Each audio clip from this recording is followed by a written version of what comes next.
कहा गया है कि आईना कभी झूठ नहीं बोलता है। जब वह इंसान के असली चित्र को दिखाता है तो आदमी समझ जाता है कि आईना क्या कहना चाहता है। आइए कहानी के माध्यम से समझते हैं कि असली चित्र है क्या। राजा कृष्णदेव राय के राज्य में एक महाकंजूस सेठ रहता था। उसके पास अपार धन था, लेकिन एक कौड़ी खर्च करने में उसकी जान निकलती थी। एक बार उसके मित्रों ने उसे एक कलाकार से अपना चित्र बनवाने को राजी कर लिया। मानने को वह मान गया, पर चित्रकार चित्र बनाकर जब उसके पास ले आया तब उसका मूल्य 100 स्वर्ण मुद्राएं देने की उसकी हिम्मत ही नहीं हो रही थी। वह कंजूस सेठ भी एक तरह का कलाकार ही था। वह अपने चेहरे की आकृति बदलने में माहिर था। वह चित्रकार को आया देख तुरंत कमरे में गया और कुछ ही देर में अपना चेहरा बदलकर वहां आ गया। चित्रकार के सामने आकर सेठ ने कहा, तुम्हारा चित्र तो मेरे चेहरे से मिलता ही नहीं, फिर यह मेरे किस काम का? तुम ही मिलाकर देख लो। चित्रकार, मेरे चेहरे को ठीक से देख लो। अब जब ठीक मेरे चेहरे से मिलता हुआ चित्र बनाकर लाओगे तभी उसकी कीमत अदा करूंगा। चित्रकार निराश हो चला गया। दूसरे दिन चित्रकार एक नया चित्र बनाकर लाया जो उसके पिछले दिन के चेहरे से एकदम मिलता था। लेकिन कमाल, सेठ ने इस बार भी अपना चेहरा बदल लिया। चित्रकार ने चित्र मिलाकर देखा तो और भी भौचक रह गया। चेहरा चित्र से न मिलता था सो न मिला। चित्रकार मारे शर्म के पानी पानी हो गया। उसकी समझ में यह बात नहीं आ रही थी कि आखिर उससे ऐसी गलती हो कैसे जाती है। उसने फिर से चित्र बनाने का फैसला किया। अगले दिन वह फिर एक नया चित्र बनाकर ले आया, लेकिन सेठ की कारस्तानी से उस चित्र के साथ पूर्व के दिनों के जैसा ही हश्र हुआ। उसके बाद भी कई दिनों तक नए नए चित्र बनाता रहा और हर बार उसे निराशा हाथ लगती रही। लेकिन कई दिनों के अनुभव से वह सेठ की चाल को समझ चुका था। वह सेठ की कंजूसी को भी जान गया था और पैसे न देने के बाद भी वह कई दिनों की अपनी मेहनत को बेकार नहीं जाने देना चाहता था। जैसे कंजूस सेठ से पार पाया जाए, इस पर खूब सोचने के बाद उसने तेनालीराम से मिलने का फैसला किया। उनके पास चित्रकार ने अपनी समस्या रखी और कोई समाधान निकालने की प्रार्थना की।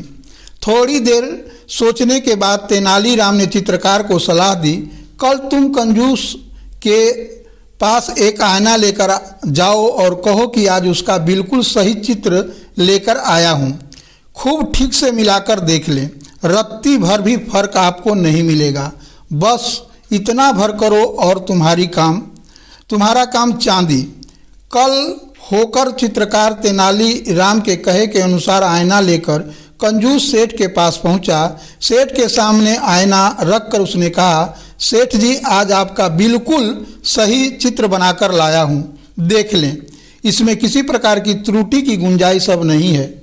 इस पर सेठ बहुत झुंझलाया और बौखलाकर बोला, अरे यह चित्र कहाँ है? यह तो आईना है। चित्रकार ने तब सेठ को जवाब दिया, सेठ जी महाराज, आईना के सिवा आपका असली सूरत और कौन बना सकता है? तो बच्चों, जैसा कि आप चित्र में देख रहे हैं कि चित्रकार है जो सेठ के सामने आईना दिखा रहा है और सेठ जी है जो कि आईने में अपना चित्र देख रहे हैं और उनके होश उड़े हुए हैं। चित्रकार है जो कि सेठ की कारस्तानी को समझ चुका था कि ये मेरे चित्र बार बार बनाने के बावजूद भी चेहरा बदल लेते हैं और पैसे न देने के लिए आनाकानी करते हैं। वह भी मन ही मन ठान लिया था कि मैं इनसे पैसे लेकर ही रहूँगा। बच्चों, एक बात और कहना है कि आप मेरे चैनल को लाइक सब्सक्राइब ज़रूर कर दें, क्योंकि इससे मुझसे आगे चित्र बनाने के लिए मोटिवेशन मिलता है। तो चलिए हम अब आगे पढ़ते हैं। बस जल्दी से मेरे चित्रों को की कीमत 1000 स्वर्ण मुद्राएं निकालें।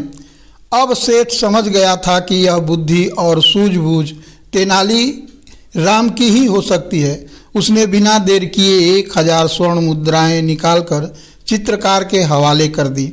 अगले दिन तेनालीराम ने इस घटना की खबर राजा कृष्णदेव राय को दी तो वह हंसते हंसते लोटपोट हो गए।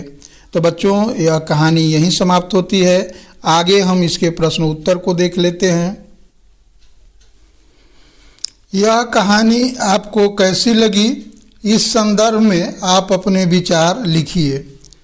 तो यह कहानी असली चित्र मुझे बहुत अच्छी लगी। इस कहानी में एक कंजूस सेठ की कंजूसी और उसके द्वारा एक चित्रकार को परेशान करने की घटना का मनोरंजक वर्णन किया गया है।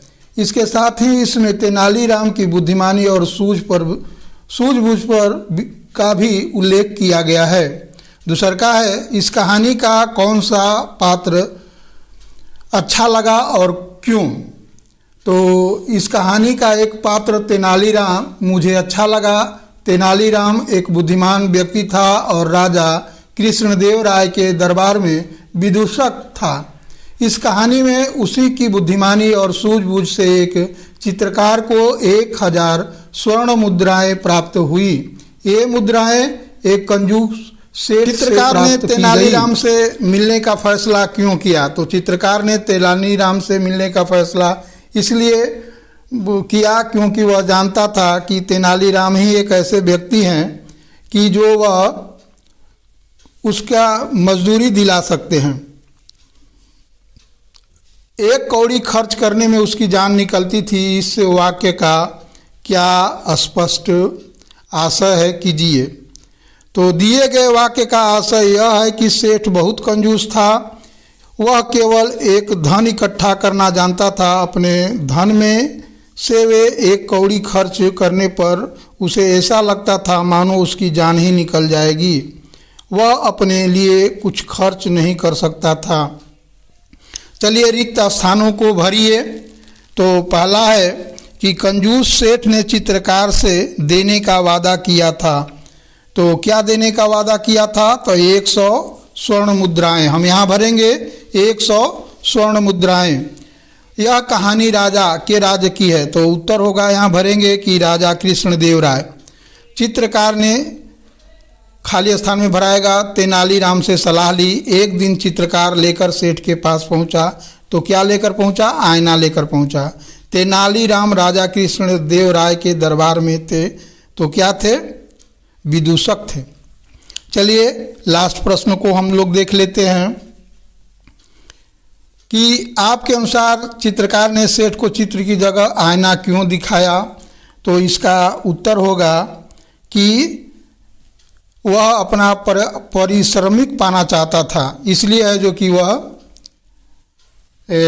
आईना लेकर पहुंचा। चलिए आगे देख लेते हैं इसके प्रश्न उत्तर को। चित्रकार की जगह आप होते तो क्या करते।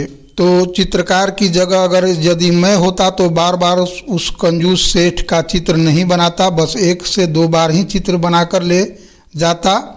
उसकी धूर्तता समझ में आ जाने पर पहले तो उसे समझाता।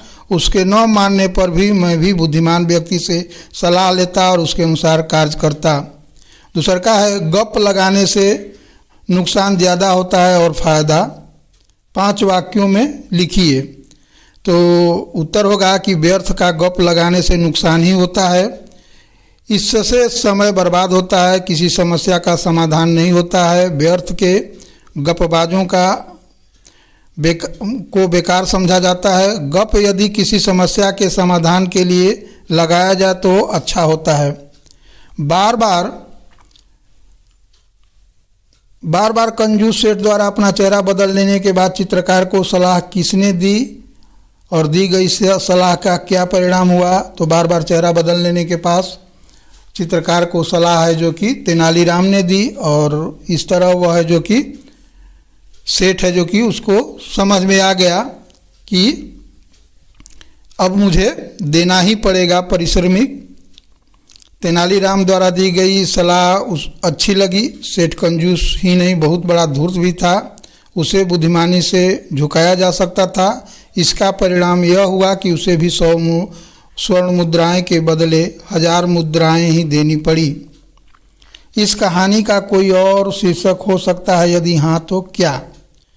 तो आप लिख सकते हैं कि इस कहानी का क्या शीर्षक दे सकते हैं। आप दे सकते हैं कि माने जैसा को तैसा, यह एक शीर्षक हो सकता है। तो चलिए बच्चों, इसी के साथ इस कहानी को हम यहीं समाप्त करते हैं। अगले पाठ के लिए, तब तक के लिए